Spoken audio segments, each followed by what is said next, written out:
Welcome to The How of Business with your host, Henry Lopez, the podcast that helps you start, run, and grow your small business.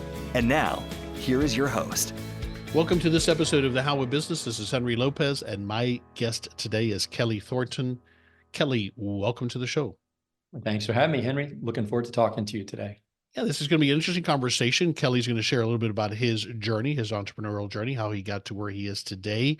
But then we're going to focus on his learnings, his experiences that he's going to share on scaling his most recent business, Tiege Hanley. We'll explain what they do, but they are a direct-to-consumer men's skincare product company. If you want to get more information about the How of Business, including the show notes page for this episode, and you'll want to make a note of that because we have a special offer from Tiege Hanley, a special promo code. So you'll go to the show notes page, as well as on my website, you can find information about my one-on-one and group coaching programs, and that's all at thehowofbusiness.com. I also encourage you to please subscribe to my show wherever you might be listening so you don't miss any new episodes. So let me tell you more about Kelley. Kelley Thornton was born in Towson. Is that how you pronounce it? Towson, Maryland? Towson, Maryland. Towson, Maryland. And then moved to Connecticut for high school and started a painting business. Was that during high school or during college? It was actually in high school and then all the way through college. Got it. And so started the painting business and graduated with a degree in economics from the University of Connecticut in 1990. Debt-free, very important point there. He began his career in sales then in New York City and then transferred to Chicago, where he still lives today, a few years later after that first start in New York City. And then after a successful 19-year career in corporate America, he left the industry to begin his second company, Purchase Point LLC, which was an in-store design and strategy company with offices in US, London, and in Taiwan. Throughout his experience at Purchase Point, he was inspired by the rapidly growing men's care industry and founded his third company, Tiege Hanley, Incorporated, in 2016. Tiege Hanley is an e-commerce company with the mission of helping men look and feel amazing. With the help of Aaron Marino, a YouTuber with over 6 million followers, and Rob Hoxie, the business has evolved organically with over 500,000 customers globally and over 100 million in lifetime sales. So once again, Kelley Thornton, welcome to the show. All right. Thank you for that intro. Absolutely. Sounds good. Sounds impressive, right? Yeah, it did sound pretty impressive. I don't know where that came from, but that was great. You've done some things. So tell me, let's early life, obviously you went to school. Did you think when you were in university, you would be a business owner? Well, I started a club at the University of Connecticut called the Young Entrepreneurial Professional Club. So yeah. I think it was already, the seeds were there. The mustard seeds had been planted. And you had the painting business, of course, but often people will do that just as a way of making money without necessarily aspiring to have a business after school, right? Yeah. Yeah. I mean, I think it's, it's a bit of a, euphoria you get when you realize that you can make money, you can control your financial destiny by making money in other ways than just, working for someone else. And you can have kind of some control over how you make money. And for some people like me, that's kind of a very exciting idea. But nonetheless, you went into the corporate world. Why did you make that decision? Yeah, I actually was very encouraged by my father, and I don't think that was a bad decision. It certainly wasn't a bad decision.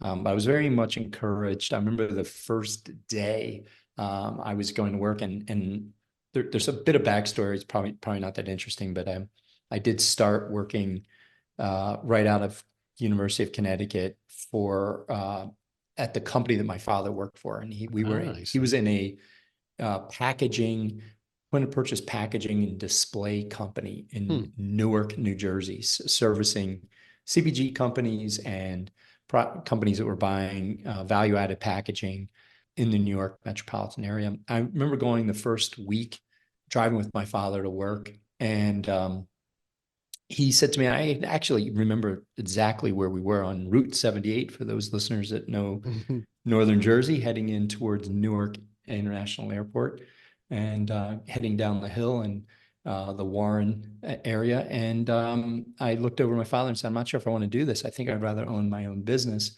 And he said to me, get some years of experience, get some money, make some money, and then think about what you want to do. And I said, well, that sounds like a pretty good plan. So I stuck with it really at the same company. I was at that first company for a year and a half. I ended up getting fired from that company. There were 6 of us that signed on for sales training. It was 6 months of sales training and then went right into sales. There were 6 of us, 2 of those people left, within the first year. And then the other 4 of us all got fired at the same time, almost exactly a year and a half later.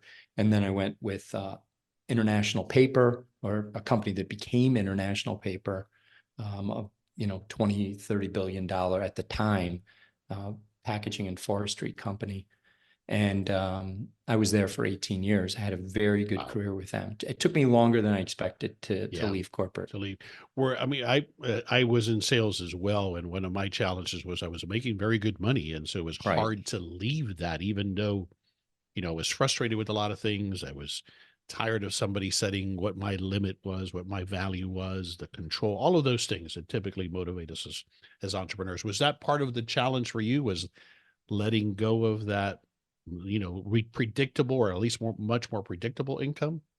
That was exactly it. I mean, you couldn't have teed it up better, really, Henry. That is exactly what happened. I had actually planned on retiring 2 years, not quite 2 years. Well, I'd started 2 years prior to when I actually left.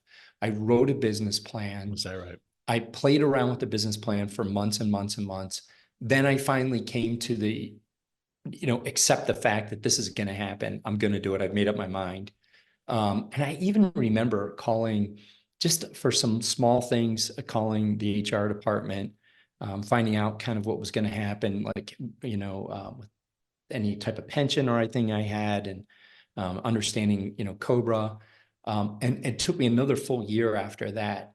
And it was all driven because of exactly what you said. I had huge opportunities. I was pretty good at what I was doing, had huge opportunities, and I was closing on those opportunities.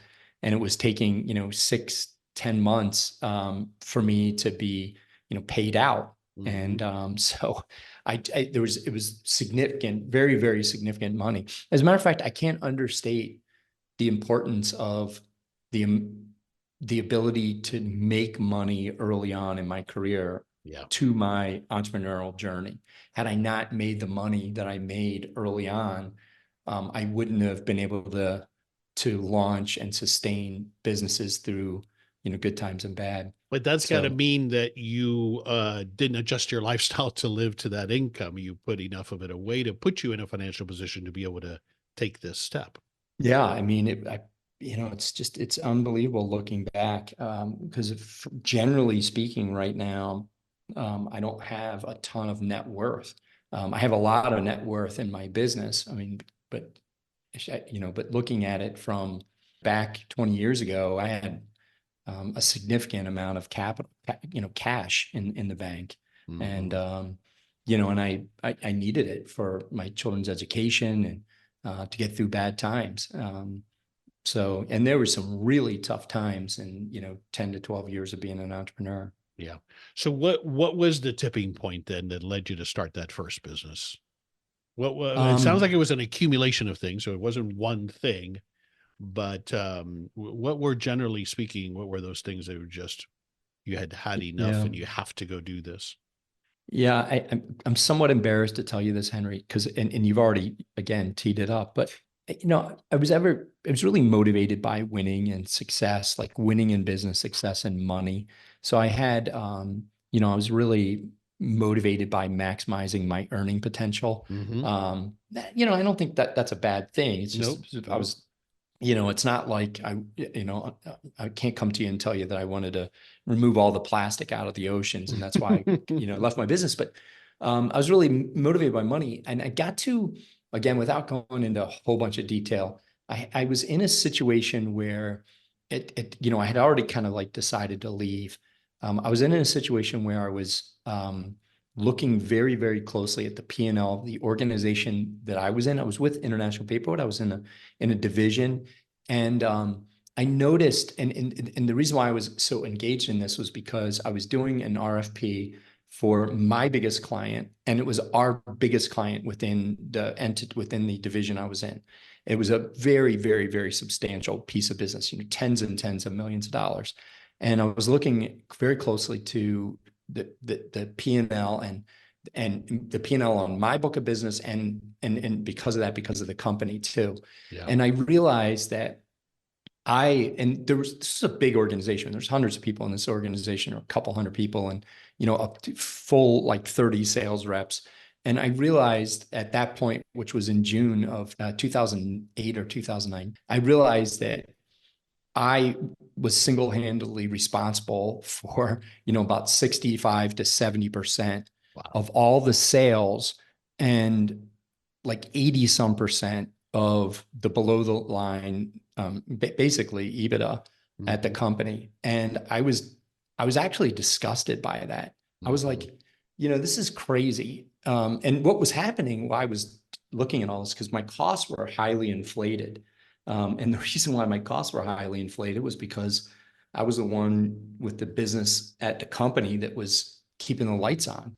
And so the company kept on putting more and more cost into my accounts, and I couldn't sustain it. I mean, I was trying to figure out how to remove as much cost as possible and be very competitive in the marketplace. And I wasn't able to. And I was just kind of disgusted by all that. And I was like, if I could bring in tens of millions of dollars in sales, and this is through June, and bring in this type of contribution margin to the company, more than that, it was more than contribution margin, it was actually EBITDA, that I could do a fraction of that for myself and be very happy and not have to, deal with all this other crap that I'm dealing with. So that's what did it. And it just really put me over the edge, and so, yeah. And I unfortunately was not very impressed with like corporate America. I mean, just at least the team that I was with wasn't performing at the level that I thought that they should be for a long period of time. Now, all of these things resonate with me, and I'm sure with a lot of the listeners. First of all, thank you for sharing, and not unabashedly that money is the driver. I think that we are, especially here, I don't know, in the last 10 years or so, we are led to believe, go do what you're passionate about, go save the world. Give away one shoe for every shoe you make, and those are all great things. But the reality is that as entrepreneurs, we want to make money, and now we want to do it the right way, and we want to help our communities as much as it makes sense. But that is the driver. We want to have the ability to make as much as we want and need, right? And that is a driver, and it should be. Yeah, I think I live in Chicago, and there's difficult conversations being had here. Economic conversations being had, because the city's not, it's not run very well. And I mean, we junk bonds in the state of Illinois. And I think there's there's this little bit of thing going on here in Chicago where, if you are successful in business and you have your own business, that, that may be a bad thing, and you're not contributing enough. It's just the opposite. Right. Tiege Hanley is a sizable business. It's not massive, but it's a decent sized business. We employ a lot of people. Yeah. You buy things from a lot of other people. We create a lot of revenue. We pay a lot of taxes in every state in the country. Hundreds of thousands of dollars in taxes. And, we do a lot of good. And not just that, a lot of business owners, they have the ability to do good. Yes. And it doesn't need to be like I was joking about before. It doesn't need to be like, removing plastic from the ocean. I mean, we could just do good by doing the right thing, doing the right thing for our customers, doing the right thing for our employees, setting the right tone of how to act in business, being ethical, having, good character. I mean, these things are really important. And unfortunately, we get a little villainized that business is bad and making money is bad. earning, and developing wealth is a bad thing. Sure. I don't get it. I Yeah, think no. people just aren't connected with the reality of what Yeah, it's and, like. and and I think that maybe that's exacerbated here recently, but I think it's always kind of been a challenge, not, the versus us. So, but anyway, that's for another Mhm. episode. Um, Absolutely. what then briefly tell me what brings you then to the skincare, especially men's skincare industry? Yeah. What sparked that? Well, I actually, we are much more mission driven than anything I've ever done. I mean, Tiege Hanley. So what sparked it is my purchase point, which we didn't talk a lot about, but my international in-store design and strategy company. I'm basically a shopper marketing company. Are super fortunate to do business with global CPGs in the pharma, OTC pharma, confection, such as, Candy Bar and Wrigley and Mars and Hershey. Hmm. And then a ton of CPG work, a lot of personal care, deodorants, beauty, cosmetics. And I just really felt like there's a huge opportunity for US males to think about the way they're taking care of their skin, because it was happening everywhere else in the world and wasn't really, the US consumer wasn't connecting with it. Interesting. And I thought there's a great opportunity. I mean, in other parts of the world, there's like, you know, and you go into a typical like C store and there'd be, 5 feet long by 5 feet high of male consumer products. You go into a C store here, there might be like, two Dove deodorants or Hmm. two, and Old Spice in your local store. And that was it. And I'm like, this is coming to America. And then just overarching, like the way men are thinking about themselves, if there's some cultural changes, and it really revolves around a men's health, I that see. it's important for a guy to take care of himself. So I thought, for all these reasons, I really thought this was a great Yeah, opportunity. it's a great opportunity and a great gap. Where does the name come from? Yeah, it's right out of my family Bible. So the Hanley name is surname of myself, and on my grandparents' side, my grandmother's side, the Hanleys, and they're right out of Connacht, Providence, in eastern central part of probably the Midlands of Ireland.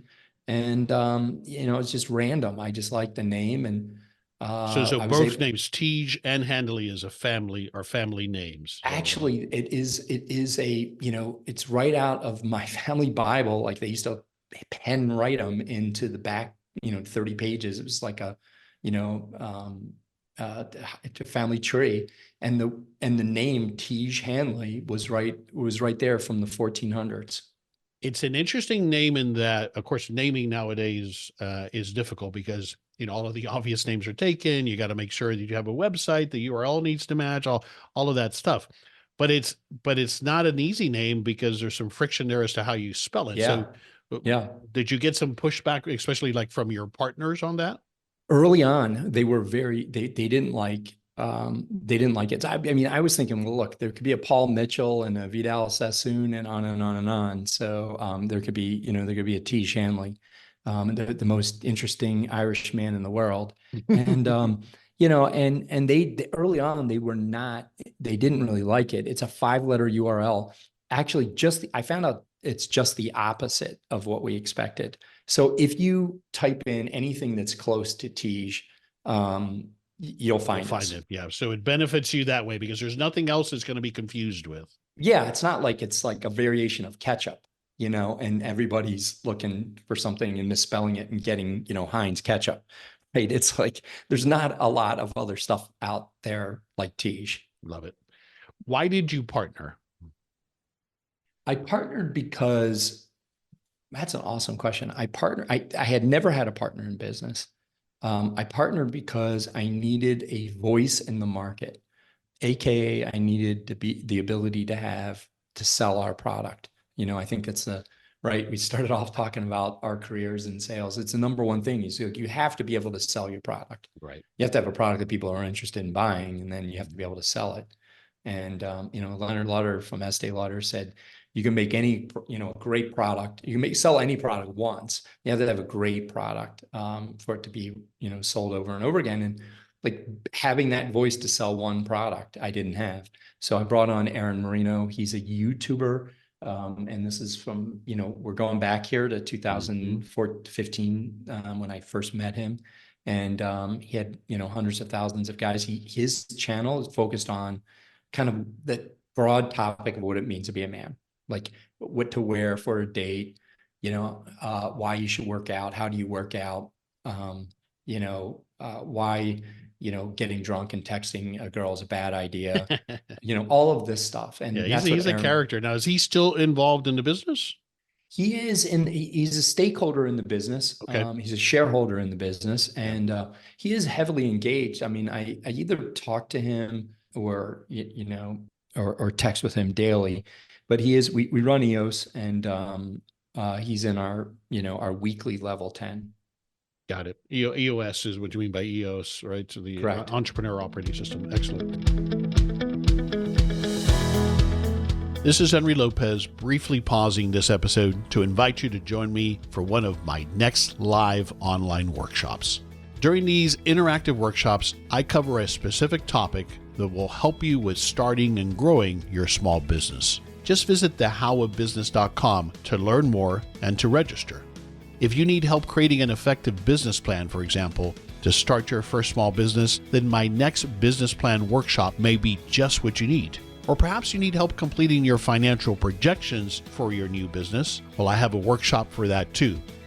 And if you're already operating your business, then you can probably benefit from learning how to better manage the cash in your business by attending my cash flow management online workshop. These are just a few of the workshops that I currently offer, and I keep these workshops to a small number of participants so that we have the time to answer all of your questions. Whether it's getting started with your first business or growing and exiting your existing small business, I can help you get there with one of my online workshops. To find out more and to register for a live online workshop, please visit thehowofbusiness.com. Take that next step today towards finally realizing your business ownership dreams. I look forward to having you join me for my next workshop. Did the route of the influencer marketing, was that something that was purposeful and at the heart of the launch from day one, or did that come later? Tell me about that. Well, it's 100% core of how we got to where we are, but it wasn't purposeful. It was, well, let me rephrase that. It was intentional in the sense that that we wanted Aaron to help us talk about the brand. And when I say us, another partner of mine is a gentleman named Rob Hoxie, who I went to high school in Connecticut with my last couple of years, and then to UConn with. And then we were just friends, and he was at a tech doing business development. He was at a tech firm, had a background, and he felt like he could help us out on the e-com side, so on the technology side. But it was purposeful in the sense that we wanted Aaron to talk about our business. We want to have a voice in the market. What was unknown to me was that Aaron, not only was his reach amongst customers, to reach customers a very good thing, but his kind of stardom within that genre of influencers was very popular. So it really enabled us to scale quickly with a lot of other influencers. We're talking about like male topics, and that really supercharged our growth early on. Did you decide from day one that the model was going to be direct to consumer exclusively? Yeah, it's kind of ironic because I'd been spending my entire career on how to package and how to merchandise and all of that good stuff at retail locations, right? Yeah, I mean, the challenges is like the difference between DTC and going, wholesale retail is like, it's just like night and day difference. It's so incredibly different. They're so dramatically different businesses. I really wanted to have a direct relationship with our customer. That was like super important to me. Okay. And I think maybe it was because of all the years at Purchase Point doing shopper marketing and paying shoppers to understand how they think and watching shoppers and everything else. I really want to have a great understanding of our customer and a good relationship with our customer. Right? When you buy a product and you're not happy with it, and you buy it at Target, like you're not going back to Unilever. Like you buy a chunk of Ben & Jerry's, there's news out yesterday that Unilever is going to divest at them after having pure global dominance over ice cream. But you're not going back to Unilever and saying, hey guys, like, this ice cream wasn't as good. You're taking it back to Target. I mean, so, and I really wanted to have a relationship with the customer. So that's what was really appealing to me with DTC. But the challenge, though, then is getting found online initially is such a barrier, right? Because at least if you do get some shelf space or you go place yourself in a boutique, they're bringing the audience to you. When we start online, nobody knows who we are. So that's why I was asking about the influencer approach. How did you initially get found online? Well, Aaron continued to grow from when we met him rapidly. So he had, a massive voice. I mean, Aaron has well over 1 billion lifetime video views. Crazy. So when you have that type of reach, I mean, you're talking about like, reruns of, of probably not as much, but reruns of like, Seinfeld or something. Sure, I mean, you just got, you have just a tremendous reach, and Aaron is really, has a lot of engagement from his audience. So it allowed us to reach, millions of people and convert millions of people into But if I understood you customers. correctly, this came a little later, or did I miss that point? Did you start with Aaron and others from day one, or was it initially okay? All right, so from day one, you as it turned out, yeah. Let me be a little clearer. I launched Tiege Hanley with the idea of selling a skincare routine to guys over the internet. I engaged with Rob, who I mentioned before, to help me with that business. We launched that business in the summer of 2015 as a side project to Purchase Point. Rob was managing it. It was not successful. And there was 2 reasons why it wasn't successful. It wasn't successful because primarily 99% of the problem was we didn't have a voice in the market, as you just mentioned. The other reason why is we were curating really interesting and great skincare products that were not ours, right? So they were acne skincare and bulldog skincare and, et cetera, et cetera. So those were our problems. And it was a routine, but it wasn't a subscription. We reached out to Aaron and we said to Aaron, hey, we're really interested in having you help us reach consumers. He said he was into the idea, but he wanted 2 things. One is he wanted us to develop our own brand, the Tiege Hanley brand, and he wanted to make it a subscription business. So Aaron brought the customers and that kind of thinking around, how do we go to market with our own brand? We kept the idea of education. We kept the idea of a routine. And then it took us another year until the summer of 2016 to launch. And during that year, Aaron was helping us build an audience. And when we launched, we had thousands of guys already signed up, ready to go. And then it just kept on escalating. Yeah. So that was really Tiege Hanley 2.0. Now you had to go formulate a product. And so now we're talking about a whole different scale here versus curating. How did you fund then that next iteration of the business? Yeah. Well, it was funded all out of my pocket. That's what one of the several things that I brought to the table besides the idea. No loans. Excuse me? No loans. You didn't borrow any money. No loans at all.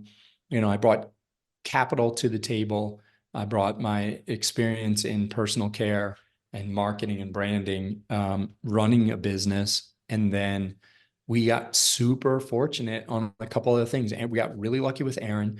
By the way, we wanted to pay Aaron to help us with the business. And he came back to us and said, back to Rob and I, and said, I think I think it really makes sense for me to be a partner and not take any money from you guys, but to actually contribute through sales and earn my stake in the company based on that. And it was, it was a beautiful thing because, looking back, I didn't even think about raising. It wasn't really my thought, but in essence, we exchanged, ownership shares in the business to Aaron in exchange for sales. It was really just a fantastic win-win situation. Yeah, I can On the imagine. product side, we got super lucky.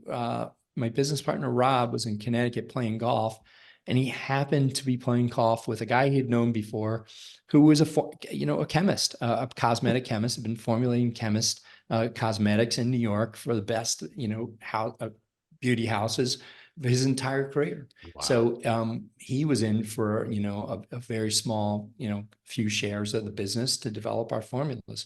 And he still consults with us every month, and he's, still a very small minority owner, but he was critical in developing phenomenal products. So we paid him in equity to develop the products and help us get them in the original manufacturing, which we did with a third-party manufacturer. Had tremendous things that fell into place, but Yep. I always say that we do need a little bit of luck sometimes in business, but I think that we can get in the way of luck A lot of by luck. connecting with people, by understanding and exploring what the opportunities might be. Again, that's one of the reasons why you partnered, to leverage those different skills and connections, and that's how it all comes together, isn't it? That's exactly correct. It was just really very, very fortunate. And I got to say, I still have like phenomenal partners in my business, both Rob and Aaron. Why does it And work? Why do the partnerships work? Because that's the challenge. I prefer working in partnerships, but so many partnerships can go wrong for all kinds of different reasons. What do you think are one or two reasons why you guys have been able to make it work? yeah, I love that question so much. Very, very few people have ever asked me that. I think like in the very beginning, and when I mean very beginning, I mean when I said to Aaron, I'm going to rewrite our business plan. I'm going to come down to Atlanta where Aaron is. Rob and I are going to come down there. We're going to talk out the business plan. In the very, very beginning, it was very clear what all three of us needed. Kind of like financially what we wanted, how much equity we all needed to make it work. That was very clear up front. There was not a lot of back and forth negotiating on that, to the extent that someone would be, feel bitter about something down the road. And that is, that's a big deal. Then it was also very, very clear up front what the goal of the company was. Like, it was really clear up front. Ironically, on that issue, we didn't all three agree completely. Two of us agreed completely, and one of us was half on board. And it's remained that way to this day, but the guy that's been half on board has committed 100% to our partnership. He has not looked back. And then thirdly, and equally as important as the other two, is that we had like a very clear, who was going to run the business. Yeah, the delineation of roles. The delineation of roles was super clear. Mm-hmm. So that, and that was like right up front. That happened right up front. I said, like, look, here's my intention. This is what I want to do.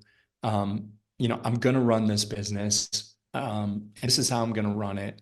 And I'm going to always defer to you guys, but, I really need a lot of autonomy to make decisions and blah, blah, blah. And they were good with that. And then we got an operating agreement, shortly after that, before we launched, but after our agreement, our handshake agreement.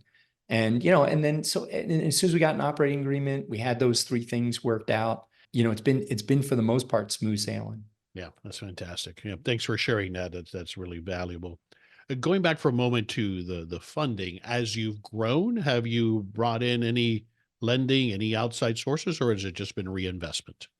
It's all been organic growth. Wow. We've really been fortunate. We've made money, and we've invested that money into the business. And we've had one year that was pretty tough. 2021 was a tough year for us. We ended up, fortunately, getting a little bit of bank debt, and and Just like an LOI, is that what we're talking about? yeah, just basically like a line of credit, an LOC, and we got a little bit of bank debt that we were able to kind of pay down, and and we've continued to get short-term bank debt, in very modest amounts. I mean, we have a pretty significant line of credit right now, but we only use a very small fraction of it, and so we've got debt there to manage cash flow issues, and to be we've been very, very, very, very cash efficient as a DTC company, which is super hard to do. And yeah, I mean, we have we're in a high margin business, and we've been profitable. So that's how it's worked. That's wonderful. Thanks for sharing that. When someone, I'm sure, approaches you and say, "Hey, I've got an idea for a product," and ask for, how do I get started? What do you recommend to someone who's got an idea? Maybe it's a personal care product, Yeah. and they have no idea how to get started. What do you recommend they do first? Well, figure out how you're going to sell it. How exactly you're going to sell it. And it's like, if you don't have a voice in the marketplace, and I use that word very generally, like a way to sell and reach a lot of people, digital marketing itself, like being a DTC brand, takes a lot of cash. Yeah, it takes a lot of resources that we usually don't have, because you're a needle in the haystack, right? And that's something it's just people, I think because it's so easy, oh, I'll just put up my Shopify website and people will come. Well, not unless you've got an audience that you can promote it to. And that's what you're talking about when you say a voice in the market, right? That's correct. I mean, I would say, like, if this is how you should think about it, if you're thinking about a brand, creating a brand and putting it online, it's more of using a jackhammer every day against a wall of granite. That's more what it's like to get customers. It's more like that. I mean, every single day you're just banging it out. And you have to have an economic model to figure out how to do that. I mean, you have to understand that if the cost of acquiring a customer, and the contribution margin and payback period of that customer, the value of that customer, and how you're going to actually make money. So it's really hard. I mean, honestly, I strongly encourage people to try it. If you've got a great product in mind, I think you can go to, and the product needs to solve a problem. It needs to just clearly solve a problem. It doesn't need to be something that's never been thought of before. Like, you could go out there and sell ice cream if you were just doing it better and solving some problem, like, an ice cream that doesn't melt between the store and your house or something like that. Mm-hmm. You just need to solve a problem. You need to make a very good product that's slightly better, at worst, slightly better than most of the other products that are out there. You need to figure out how you can cost effectively develop and manufacture that product. And there's a lot of people, like ice cream, there's probably like people they want to make your ice cream for you. So they'll help you develop the ice cream that you want. And you can put your name on it and sell it. And so you can kind of somewhat get into it and see whether or not you have a voice and get an audience that are interested in buying your product to solve the problem. Yeah. Thanks for those insights. Those are great tips and perspective.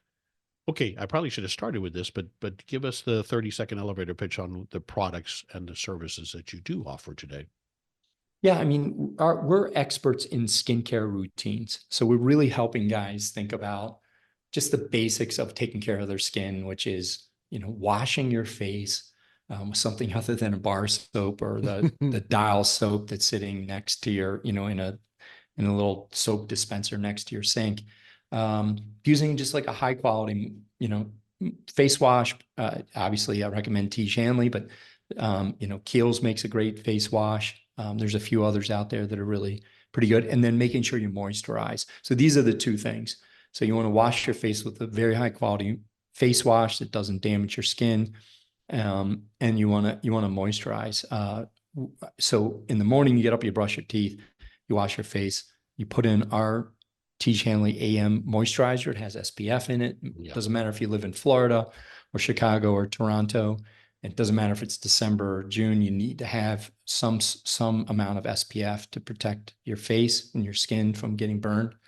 And then you just repeat at night. So you wash your face and you put a nighttime moisturizer on, which we call our PM moisturizer. So that's the backbone of what we're doing, helping guys understand that. Then there's one other thing in our basic system, which is an exfoliating scrub. So twice a week, you use our exfoliating scrub. Wednesdays and Sundays are my scrub days. It is Wednesday that we're talking today, so I used it this morning.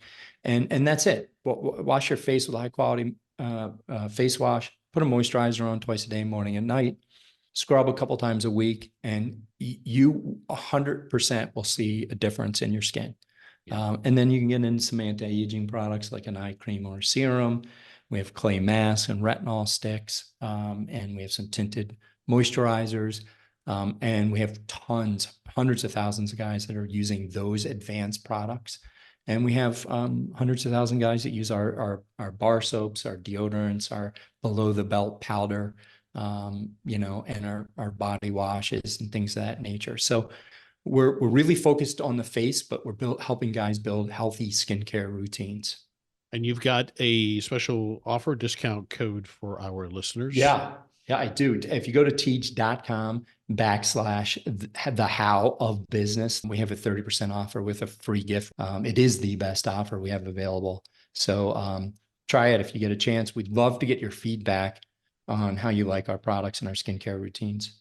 And if you're not where you can write that down or remember that, then just go to the show notes page for this episode at the How of Business, and I'll have that link there to get that 30% discount. I'm excited about it, and thank you for sending me the sample box. It has all of those things that you mentioned, and so I'm excited to try those. All right. I'm always looking for a book recommendation. Give me one book here because of time that you would recommend to add to our list to think about reading. I would business book. I'm reading The Force Multiplier right now. It's about how you partner with your EA to maximize your potential during the day. The Force Multiplier. And non-business book, I just got finished reading The Rise and Fall of the Third Reich. It's an inside view of inside from the German perspective of World War II.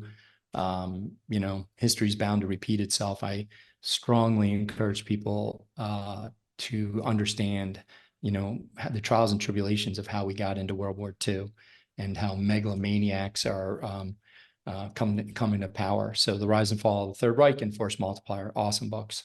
Thank you. Appreciate those recommendations. I'll have a link to both of those as well on the show notes page. All right, let's summarize it. What's one thing, Kelley, from this conversation, especially as it relates to if I'm listening and thinking about building and scaling a company, what's one thing I would take away? Well, here's a couple quick ones. Number one is you got to go for it. Anybody that tells you that it's a bad idea, you definitely should encourage you more to do it. But think about, how you're going to sell your product, how you're going to develop your product, how you're going to manufacture, how you're going to fund it. Most importantly, how are you going to sell it? And if you do bring partners in, which, they can uniquely improve the chances of the chances of your performance, but provide a specific skill set that can help you, in your business, then I strongly suggest that you develop a very clear roadmap up front into how you're going to engage with your partners and put it down on paper, and you'll end up with a good outcome over the years of working together. Yeah, I love that. You're speaking to the choir here. Those are key points that I try to drive and speak to on this podcast. So thanks for sharing that. In particular, this concept of knowing how you're going to sell it. I always say it's one thing to have a good idea, but what you have to underlie it as a good business model. How will you take it to market? How will you sell it? And can you do so profitably? And that's the key to having a higher probability for success. All righty. Tell us again where you want us to go online to find out more about Tiege Hanley. Yeah, go to Tiege.com. I'd love your feedback, any feedback at all. You can ping me on LinkedIn. I'm easy to find at Kelley, Kelley Thornton, Thornton. I'm at LinkedIn, talk to a lot of people there. I publish content there every week. And my goal is solely to help other people think about business and try to give back. So, please connect with us at Tiege Hanley at tiege.com and connect with me, Kelley Thornton. I'm interested in any type of feedback or questions you have. Excellent. Kelley, wonderful conversation. Thanks for being so transparent and indulging all of my questions and sharing a lot of inspirational, actionable content here. Thanks for being with me today. Thanks, Henry. Really enjoyed it. This is Henry Lopez. Thanks for joining me on this episode of The How of Business. My guest again today is Kelley Thornton. I release new episodes every Monday morning, and you can find the show anywhere you listen to podcasts, but also at my The How of Business YouTube channel and at the website, thehowofbusiness.com. Thanks again for listening. Thank you for listening to The How of Business. For more information about our coaching programs, online courses, show notes pages, links, and other resources, please visit thehowofbusiness.com.